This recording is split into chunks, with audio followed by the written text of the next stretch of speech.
Gary Moore, the legendary blues rock dynamo from Belfast, Northern Ireland. Gary passed away too young. He left us over 10 years ago now.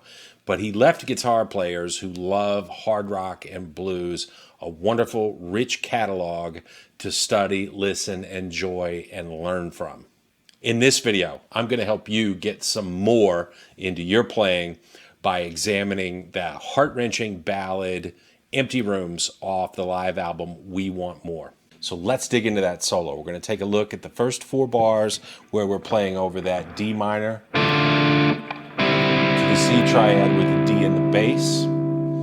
Coming out of the drum fill, which is again just a perfect setup for a solo, Gary opens things up with a whole step bend of the C at the 13th fret of the B string to D in pitch, and he puts some traditional bent note vibrato on it. Now, when I say traditional vibrato, we're going to alternate, as Gary did at various times in the solo, between using our hands and basically using the whammy bar. You're going to kind of always tell the difference when he goes to the whammy bar. His vibrato, it's faster and it's narrower than when he's using his hands. Sounds like this. Like I say, it's got a little more speed, and it sounds a little more mechanical, actually. His natural vibrato was wider, it was slower, and it's not quite as even. And we'll talk about that more as we go into each of those individual notes. After the big initial bend, you let off that bend, play the C note at the 13th fret of the B string, followed by D at the 10th fret of the E string, and then we're going to grab the G note at the 12th fret of the G string, and we're going to bend that up a whole step to A.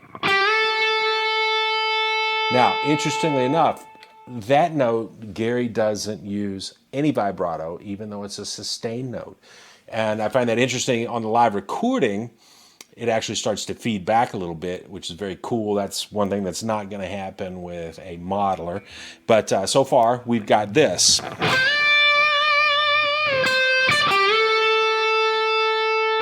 Now, we take that bent note. We're going to hit that G that's been bent up a whole step. As we strike it, we come off the bend, let it go back down to G in pitch. Then we're going to play F at the 10th fret of the G string, and then D at the 12th fret of the D string. And we're actually going to give that a little vibrato, and then we're going to slide out of it. So far, we've got this.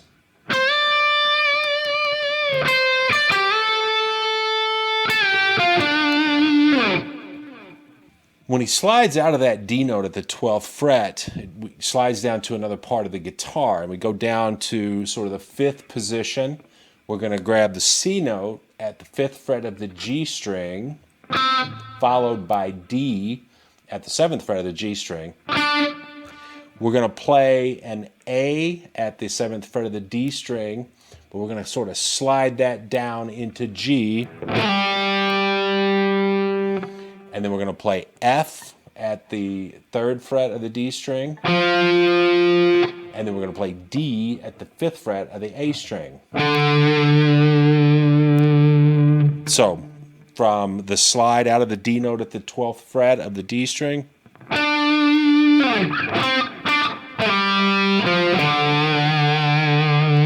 give that note some nice vibrato. And then we're going to play a series of notes that are actually palm muted a little bit. We're going to play the A note at the 5th fret of the low E string, followed by D at the 5th fret of the D string, A string, I'm sorry, E, F, and G at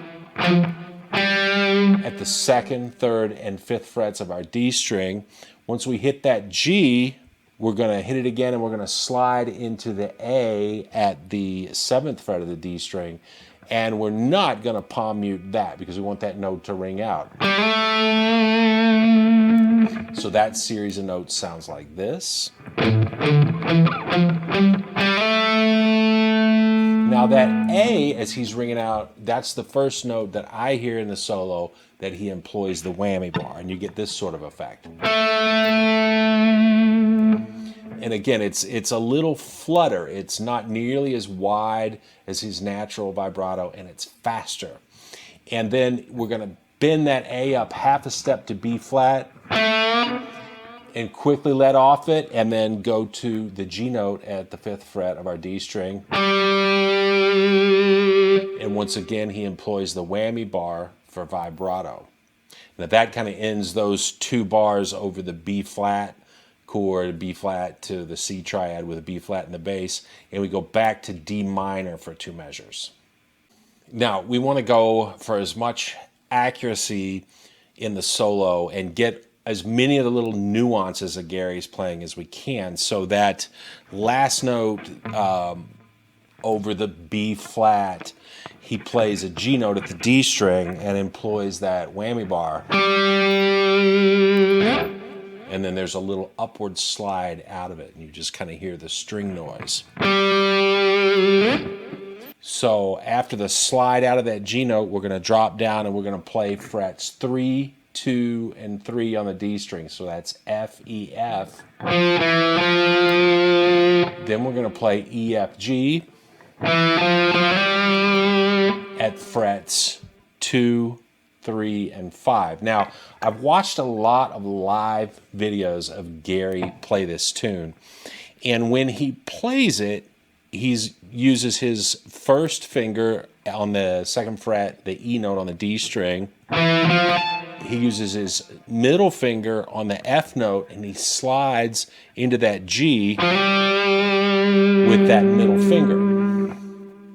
What makes that important is sort of the awkward way that he plays the next sequence of notes, which is F, G, A, D. So we've got the 3rd fret, 5th fret, and 7th fret of the D string, followed by the 7th fret of the G string. What kind of makes that awkward is he's playing a lot of notes on one string, the D string, and he's shifting positions. He uses that middle finger to play the A note and the D note at the 7th fret of the D and G strings. And then he's going to jump back up into that 10th position, what we think of as sort of the home position of D minor pentatonic. And he's going to grab the E note at the 9th fret. So we get this sequence.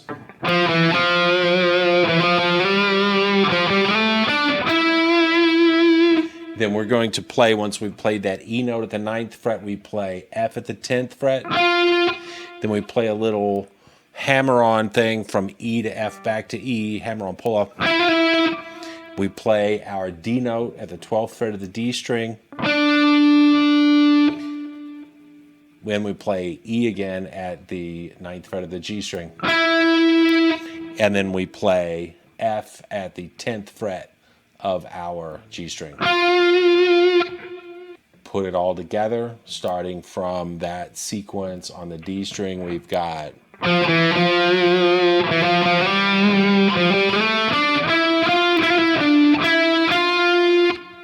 and then we're going to go into a whole step bend from G to A at the 12th fret of our G string. No vibrato again on that note, which is kind of interesting. That's the second time in the solo that he does a big whole step bend from G to A on the G string and doesn't use vibrato. Now, we let off that bend. We play our G note, followed by F, and back to G, but he kind of hits that F note first and hammers onto the G. So we've got... Now that note, he does employ the whammy bar. So again, we get that fast, sort of narrow vibrato. And then we've got a figure where he's going to repeatedly employ this little hammer-on pull-off thing. So we get C at the 13th fret of the B string, followed by, we play A at the 10th fret of our B string, hammer on to C and pull off. Then go to G at the 12th fret of the G string. Now we're going to play F, hammer on to G and pull off to F. And then we play E at the 9th fret of the G string.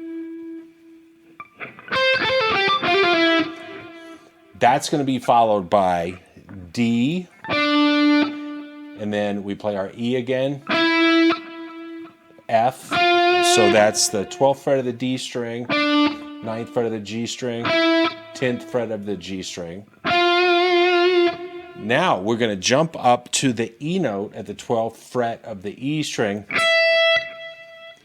and then we're going to do that hammer on and pull off between D, E, and D on the E string.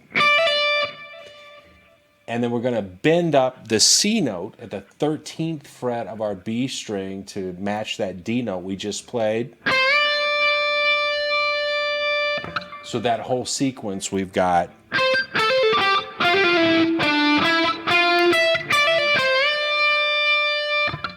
So we get that big bend up, and then we're going to play D, E, F.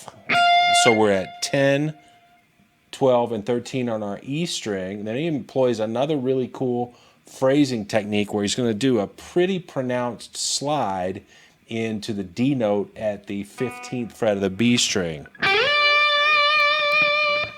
That whole sequence, we get this.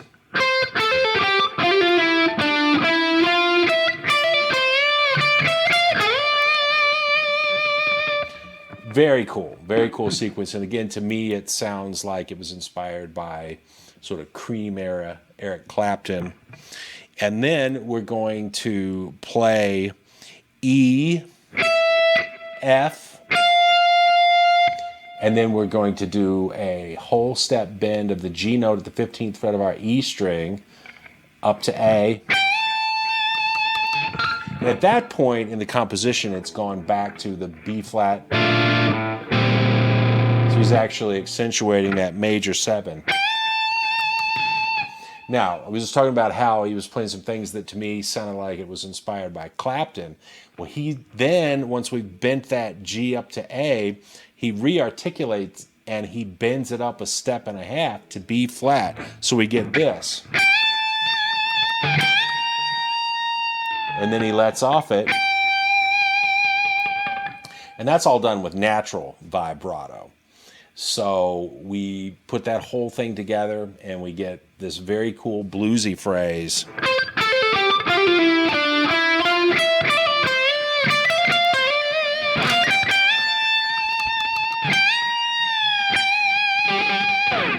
And that big step and a half bend, or sort of that re-articulated double bend, compound bend, whatever you want to call it, sounds very much to me like it was influenced by David Gilmour, and how could you not be? So now we're back to our D minor chord, and we're at the 15th position. We're up at the 15th fret. We're going to play D, E, and F at frets 15, 17, and 18. Then we're going to play that little hammer-on pull-off figure with the E and the F, and then we play D, E, F. We go to the 15th fret of our E string.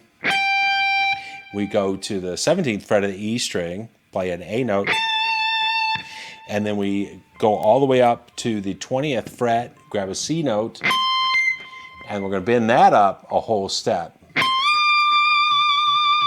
And we're going to give it some good bent note vibrato. That whole sequence sounds like this.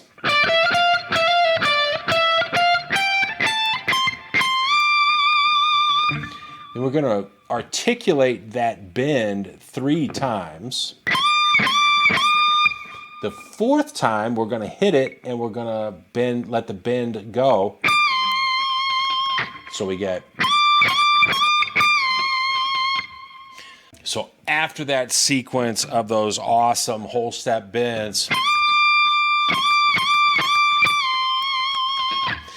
we're going to slide into the 17th fret and do a half step bend, let off that bend, hit it again. We're going to hit the 15th fret, that's a G note, and hammer onto the A note and pull off to the G again. So, and that G note, we're going to use the whammy bar. After that, we're going to slide into the 15th fret of our B string. We play a D note followed by a G note at the 15th fret of the E string. A note at the 17th fret of our E string followed by B flat. And the A note again. Now we're going to do that little hit the note, hammer on and pull off of the G and the A at frets 15 and 17. So we've got this. And after that little hammer on, we go to the F note at the 18th fret of the B string. Then we employ that hit a note, hammer on, pull off technique a couple times in a row, and it gives us this descending passage down the B string. So leading into it, we've got... Now, I'm going to play the 15th fret of the B string, hammer onto the 18th fret, and then pull off. I'm going to slide down to the 13th fret of my B string, which is a C note, hammer on to the 15th fret, which is a D, and then pull off back to the C. So that little passage. I'm going to drop down to the 11th fret of my B string. So that's a B flat. Then I'm going to play C. I'm going to bend that up a whole step and then let off the bend. So that whole passage we've got, play my B flat again at the 11th fret, slide to the A note at the 10th fret. After that A note, I'm going to play G at the 12th fret of the G string. And I'm going to do a descending run. G, F, E at frets 12, 10, and 9 on the G string, down to the D at the 12th fret on the D string. Then we're going to climb back up to the E note at the 9th fret, F at the 10th fret, and G at the 12th fret. So that whole passage.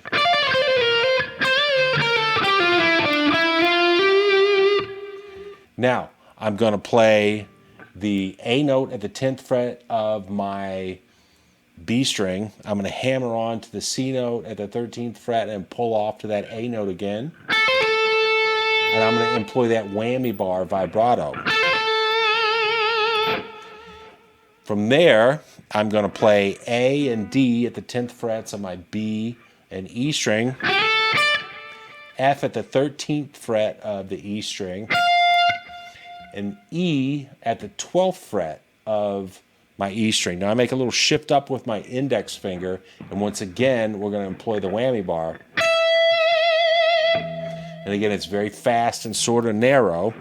And we end up the solo by playing D at the 15th fret of our B string, E at the 12th fret, F at the 13th fret of the E string, and we do a whole step bend from G at the 15th fret. We bend that up to A. And we're going to do that twice. Now, interestingly enough, the first time he plays it, he does not employ any vibrato. The second time, he employs that good natural bent note vibrato. So that last section of the solo, I'm going to put everything together, play it kind of slowly. We get this.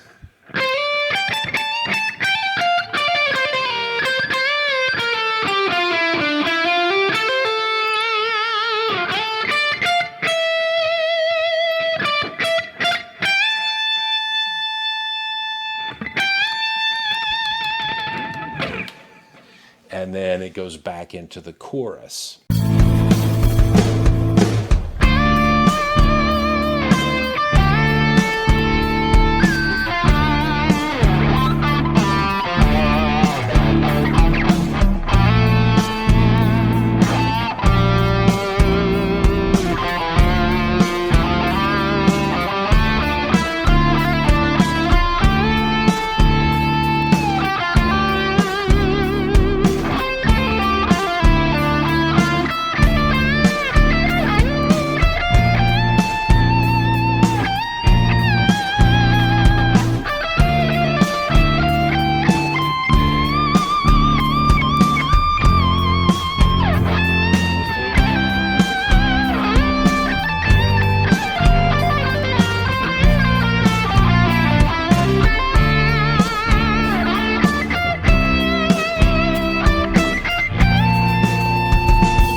So once again, the great Gary Moore, he left us way too soon. He maybe had some personal demons that took him from this earth before his time, but he left us a great, great body of work that we can learn so much from. There's so much to learn from his tone, his phrasing, just the attack. I certainly got a lot out of listening to him, still get a lot out of listening to him. I hope you got something out of this video. Thanks for checking out the channel. Please like the video, subscribe to the channel. You keep practicing. I'm going to keep making these videos. They're going to help you make sense of soloing and go out and get some more into your playing. See you soon.